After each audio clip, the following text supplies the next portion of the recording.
चतुर्थ पाठ नीति श्लोका। नीति श्लोकेषु नीति भवति। नीति श्लोकों में नीति होती है। जीवन विषय, समाज विषय, राष्ट्र विषय, धर्म, वैराग्य, संस्कार, परोपकार विषय प्रामाणिक सुचिंतित वैज्ञानिकम च चिंतनम नीति श्लोकेषु लभ्यते। जीवन के विषय में, समाज के विषय में, राष्ट्र के विषय में, धर्म, वैराग्य, संस्कार, परोपकार के विषय में प्रामाणिक सुचिंतित वैज्ञानिक અને साइंटिफिक चिंतन नीति श्लोकेषु होते। नीति श्लोक में विद्यमान होती है। संस्कृते नीतिम आश्रित, संस्कृत में नीति पर आश्रित श्लोक की रचना शतकर रचनाया च परंपरा अति प्राचीना विद्यते। शतकर संस्कृते नीतिम आश्रित श्लोक रचना, संस्कृत में नीति पर आधारित श्लोक रचना शतकर रचनाया च परंपरा अति प्राचीना विद्यते। संस्कृत में 100 श्लोकों की रचना करना यह परंपरा अति प्राचीन, बहुत ही प्राचीन है।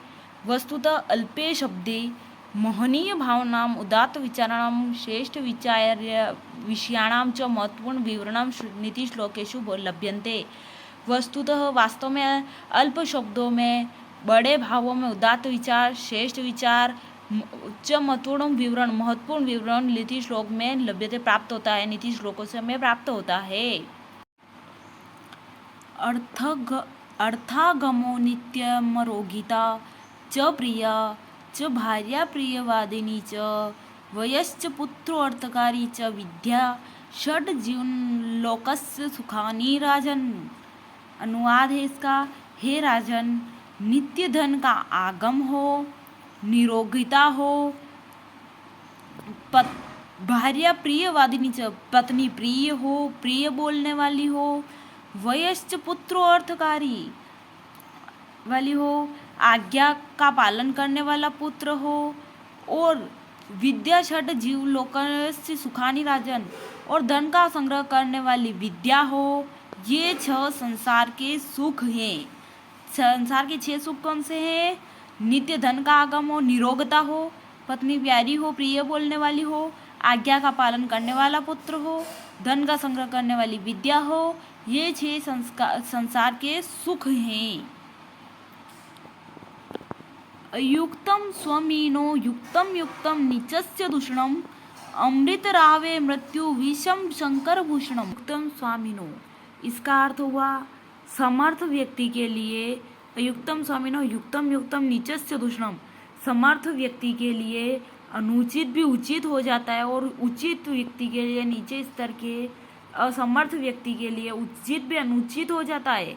अमृत रावे मृत्यु विषम शंकर भूषणम, जैसे राहु को अमृत पीने से भी मृत्यु मिली, और विषपान कर शंकर जी के लिए भूषण हो गया। विषपान करना भी शंकर जी के लिए भूषण हो गया। अमृत चैव मृत्युश्च दयम देहे प्रतिष्ठिति मृत्युमापद्यते मोहात् सत्येनापद्यते मृत। अमृत और मृत्यु दोनों ही शरीर में विद्यमान है। अमृत चैव मृत्यु दयम देहे प्रतिष्ठित, अमृत और मृत्यु दोनों ही शरीर में प्रतिष्ठित स्थित है। मृत्युमापद्यते मोहात् सत्येनापद्यते अमृत, मोह में फंसे रहने से मृत्यु प्राप्त होती है, और सत्य को जानने से हमें अमरता प्राप्त होती है। आपत्सु मित्रम जानियत युद्धे शूरम धनेश सूचिम भार्या क्षीणेषु वित्तेषु व्यसनेषु च बांधव। आपत्सु मित्रम जानियत, मित्र को आपत्ति में, युद्धे शूरम धनेश सूचिम, शूरवीर को युद्ध में, भार्या क्षीणेषु वित्तेषु, पत्नी को धन नष्ट होने पर, और व्यसनेषु च बांधवान, और भाई बंधुओं को संकटों में जानना चाहिए, भाई बंधुओं को संकट में पहचानना चाहिए। आरोप्यते शीला शैले यत्नेन महता यथा निपात्यते क्षणेनाद तथात्म गुणदोषियो। आरोप्यते शिला, जैसे पर्वत पर शिला यत्नेन महता यथा, जैसे पर्वत पर शिला बहुत ही मुश्किल कठिनाई से चढ़ाई जाती है और एक क्षण में ही गिराई जा सकती है।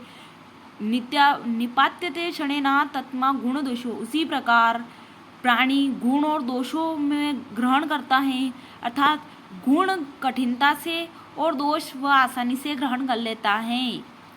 उद्योग नास्ति दरिद्र्यम जप्तो नास्ति पातकम मौन च कलहो नास्ति नास्ति जागरते भयम। उद्योग नास्ति दरिद्रम, परिश्रम करने से दरिद्रता नहीं आती है। जब तो नास्ति पातकम, भगवान का नाम लेने से पाप नष्ट हो जाते हैं। मौनो च कलहो नास्ति, मौन रहने से लड़ाई झगड़ा नहीं होता है। नास्ति जागृते भयम, और जागते रहने से भय नहीं रहता है, चोरी का आदि का भय नहीं रहता है। किम छिद्रम को न सुंगो मे किम वात्स्य विपिन्न पातितम कुतो ममाश्रय दोष इति नित्यम विचिन्त्य। किम छिद्रम को न सुंगो मेम किम वास्य विनिपातितम, मुझ में क्या बुराई है, क्या आसक्ति है, वह कौन सी वस्तु है जो पतनशील है, पतनशील नहीं है। कुतो ममाश्रय दोषे इति नित्यम विचिंतन, मुझ में दोष हैं तो मुझ में दोष कहाँ से आते हैं, इनके विषय में सदा सोचना चाहिए हमें। गुणेषु क्रियता यत्यः किमावटोपे प्रयोजनम विकृते न घंटाभिर्गाव शिरविवर्जिता। गुणेषु क्रियता यतम किमाटोपे प्रयोजनम, गुणों के उपार्जन में प्रयास करना चाहिए। बाहरी दिखावा करने से क्या लाभ होगा हमें। विक्रियंते न घंटाभिर्गाव शिरविवर्जिता, गाय के गले में घंटा बांध के लटकाने से दूध न देने वाली गाय का कभी नहीं बिकती। निर्धनस्य विषम भोगो निसतस्य विषम व्रणम अनाभ्यासे विषम शास्त्रम अर्जुने भोजनम विषम। निर्धन व्यक्ति के लिए भोग विलास विषय, निसतस्य विषम व्रणम शक्तिहीन व्यक्ति के लिए युद्ध विषय, अनाभ्यासे विषम शास्त्र अनाभ्यास करने वाले व्यक्ति के लिए शास्त्र विषय, अर्जुने भोजनम विषम और अपच होने पर भोजन विषय।